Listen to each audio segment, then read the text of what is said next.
ऋषभदेव भगवान कह रहे हैं, हे पुत्र कहा, मानो भगवान के पुत्र हम सभी भी हैं, इसलिए ऋषभदेव भगवान जो उपदेश कर रहे हैं वो हम सबके लिए उपदेश कर रहे हैं। ऋषभ भगवान कह रहे हैं, नायम देहो देह भाजाम नृलोके कष्टान कामान नर्रते विडभुजाम ये कष्टान कामान नर्रते विडभुजाम ये।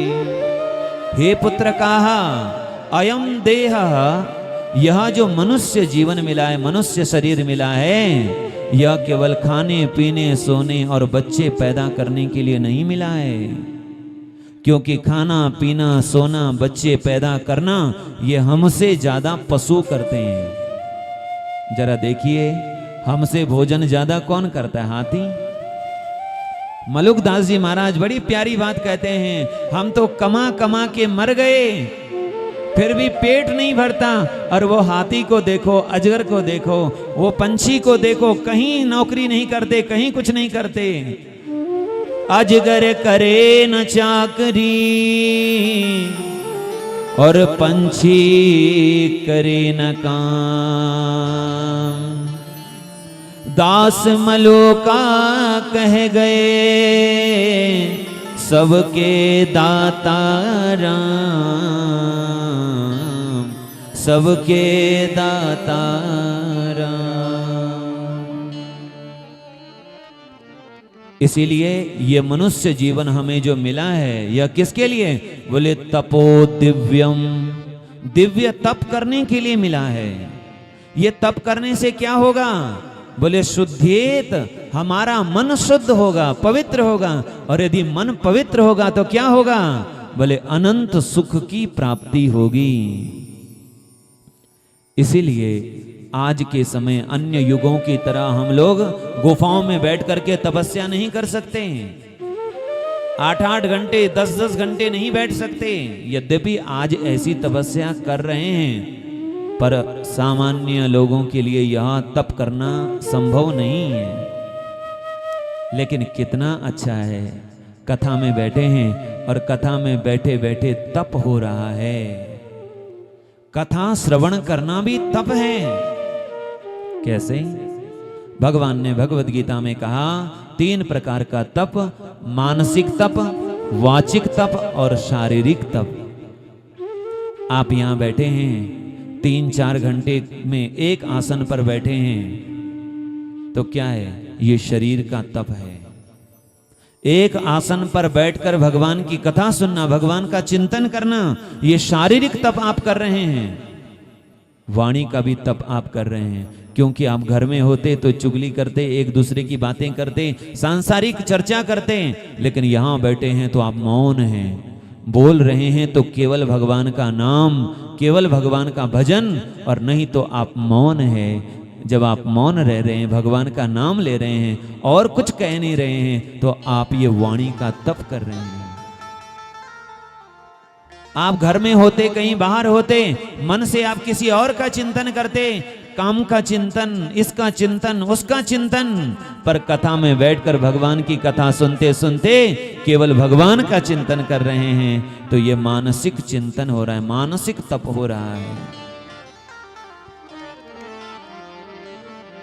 ऋषभ भगवान कहते हैं, हे पुत्रों, 2 द्वार हैं, एक नरक का द्वार है और एक मोक्ष का द्वार है।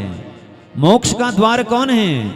बोले महत सेवाम द्वार माहुर विमुक्ते, महत पुरुषों का संग ये मोक्ष का द्वार है, और कामी लोगों का संग ये नरक का द्वार है। इसी को गोस्वामी जी ने मानो इसकी व्याख्या की है और कहा, संत संग अपवर्ग कर कामी भव कर पंथ। संग का संग अपवर्ग मोक्ष प्रदान करने वाला है, और कामी लोगों का संग नरक दुख की ओर ले जाने वाला है। वह माँ नहीं, वह पिता पिता नहीं, वह पुत्र पुत्र नहीं, वह स्वजन स्वजन नहीं, वह गुरु गुरु नहीं, जो हमको संसार बंधन से मुक्त न करे। नमोच ये दिया समुपेत मृत्युम, जिसके संग में रहने से हम भगवान से दूर होते हों, जिसके संग करने से हम भगवान की भक्ति नहीं करते हों, जिसके संग करने से हम संसार के बंधनों में, जन्म मरण के बंधन में बंध जाते हों, वो संग नहीं करना चाहिए। जिनका संग करने से हम बंधनों से मुक्त हो जाते हों, जिनका संग करने से हम भगवान की भक्ति करते हों, जिनका संग करने से हम भगवान का चिंतन करते हों, भजन करते हों, उनका संग करना चाहिए। मीराबाई ने एक पत्र लिखा गोस्वामी तुलसीदास जी महाराज को। जब उन पे अनेक व्यवधान होने लगे उनके परिवार के द्वारा, उनको जहर पिलाया गया, विष का प्याला राणा जी ने भेजा, मीराबाई को मारने के लिए प्रयास किया गया, लेकिन मीराबाई का कुछ नहीं बिगाड़ पाए।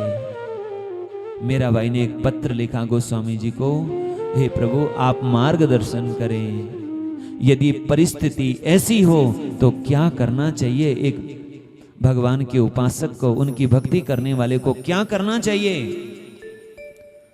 क्या घर छोड़ना चाहिए या घर छोड़ना पाप है? क्या करना चाहिए? गोस्वामी जी का पत्र आया, मीराबाई ने जैसे ही पढ़ा है, मीराबाई रोते रोते उस पत्र को पढ़ रही है। उसमें उन्होंने एक पद लिखा है, उसमें वह कह रहे हैं जाके प्रियन राम वेदे, जाके प्रियन राम वेदे, जाके प्रियन राम वेदे, जाके प्रियन राम वेदे, तजियो ताही कोटि बैरी सम, तजियो ताही कोटि बैरी सम, यद्यपि परम स्नेही, यद्यपि परम स्नेही, जाके प्रियना राम वेदे, जाके प्रियना राम वेदे। मीराबाई कह रही है, गोस्वामी जी कह रहे हैं मीराबाई को, जाके प्रियन राम वैदे ही तजियो ताही कोटि बैरी सम।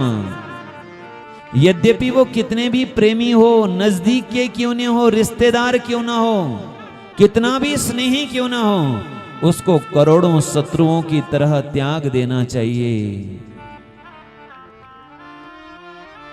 कहीं आपके मन में ऐसा प्रश्न न आए कि यदि मैंने परिवार छोड़ दिया मेरा अपयश होगा, अपकीर्ति होगी, दुर्गति होगी।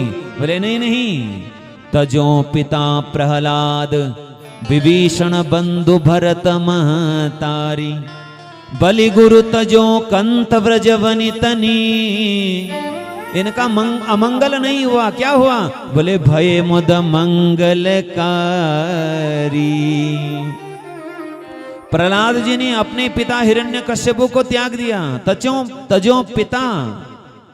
विभीषण बंधु, विभीषण ने अपने भाई रावण को त्याग दिया, भरत ने अपनी मां को त्याग दिया, बलि गुरु तजो, बलि ने अपने गुरुदेव शुक्राचार्य को त्याग दिया, कंत ब्रज वनितनी, ब्रज की वनिताओं ने अपने पति को त्याग दिया। इनका अमंगल नहीं हुआ, इनका मंगल हुआ। के प्रियन राम वेदेहि,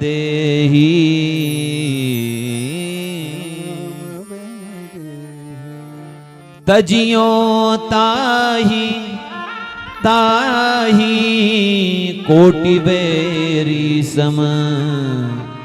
ये तो गोस्वामी जी कह रहे हैं। पर हमारे श्री सूरदास जी महाराज क्या कर रहे हैं?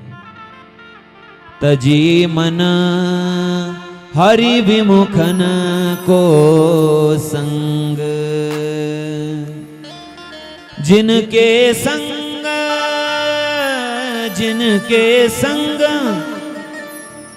कुमति उपजता है,